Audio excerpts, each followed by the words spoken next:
ಕೇರಳದ ಚುನಾವಣೆಯಲ್ಲಿ ಭರ್ಜರಿ ಜಯಭೇರಿ ಬಾರಿಸಿರೋ ಕಾಂಗ್ರೆಸ್.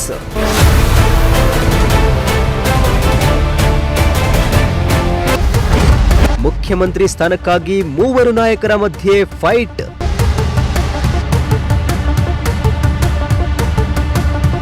ದೇವರನಾಡು ಕೇರಳದಲ್ಲಿ 10 ವರ್ಷಗಳ ನಂತರ ಅಧಿಕಾರದ ಗದ್ದುಗೆ ಹಿಡಿಯಲು ಕಾಂಗ್ರೆಸ್ ಸಜ್ಜಾಗಿದೆ.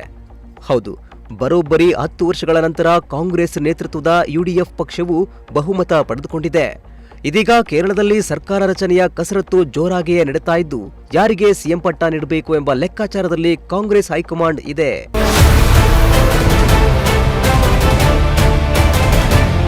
ಕೇರಳದಲ್ಲಿ ಹೊಸ ಸರ್ಕಾರ ರಚನೆ ಪ್ರತಿಕ್ರಿಯೆಗಳು ಚುರುಕುಗೊಂಡಿದ್ದು, ಈಗಾಗಲೇ ಕೇರಳ ಸಿಎಂ ಆಯ್ಕೆ ಸಂಬಂಧ ದೆಹಲಿ ನಾಯಕರು ಒಂದು ಸುತ್ತಿನ ಮಾತುಕತೆಯನ್ನ ಕೂಡ ನಡೆಸಿದ್ದಾರೆ. ಅಲ್ಲದೆ ತಿರುವನಂತಪುರಂಗೆ ವೀಕ್ಷಕರನ್ನ ದೆಹಲಿ ನಾಯಕರು ಕಳುಹಿಸಿಕೊಟ್ಟಿದ್ದಾರೆ. ಇತ್ತ ಕೇರಳದ ಸಿಎಂ ಸ್ಥಾನಕ್ಕೆ ತೀವ್ರ ಪೈಪೋಟಿ ಉಂಟಾಗಿದ್ದು, ಕಾಂಗ್ರೆಸ್ನ ಪ್ರಮುಖ ನಾಯಕರಾದ ಕೆಸಿ ವೇಣುಗೋಪಾಲ್, ವಿಡಿ ಸತೀಶನ್ ಮತ್ತು ರಮೇಶ್ ಚೆನ್ನಿತ್ತಲ ಸಿಎಂ ಸ್ಥಾನದ ಪ್ರಬಲ ಆಕಾಂಕ್ಷಿಗಳಾಗಿದ್ದಾರೆ. ಈ ಮೂವರ ನಡುವೆ ಸ್ಪರ್ಧೆ ಹಿನ್ನೆಲೆ ಹೈಕಮಾಂಡ್ ಶಾಸಕರ ಅಭಿಪ್ರಾಯ ಸಂಗ್ರಹಿಸಲು ಮುಂದಾಗಿದೆ. 63 ಕಾಂಗ್ರೆಸ್ ಶಾಸಕರಿಂದ ಪ್ರತ್ಯೇಕವಾಗಿ ಅಭಿಪ್ರಾಯ ಸಂಗ್ರಹಿಸಲಾಗ್ತಾ ಇದೆ.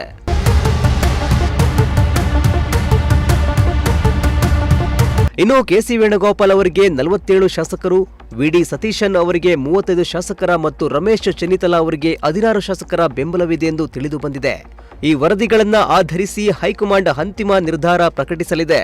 ಮೇ 10ರೊಳಗೆ ಕೇರಳದಲ್ಲಿ ಹೊಸ ಕಾಂಗ್ರೆಸ್ ಮುಖ್ಯಮಂತ್ರಿ ಅಧಿಕಾರ ಸ್ವೀಕಾರ ಮಾಡುವ ನಿರೀಕ್ಷೆ ಇದೆ ಎಂದು ಹೇಳಲಾಗುತ್ತಿದೆ. News desk, Prajashakti TV, Tumakuru.